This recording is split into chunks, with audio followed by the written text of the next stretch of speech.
सारे जहां से अच्छा, सारे जहां से अच्छा हिंदुस्तान हमारा, सारे जहां से अच्छा हिंदुस्तान हमारा। हम बुलबुले हैं इसकी, ये गुलसिता हमारा।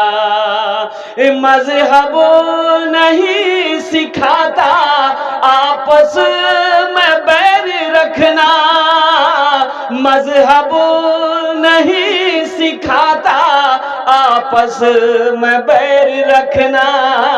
हिंदी है हम वतन है हिंदुस्तान हमारा, हिंदी है हम वतन है हिंदुस्तान हमारा।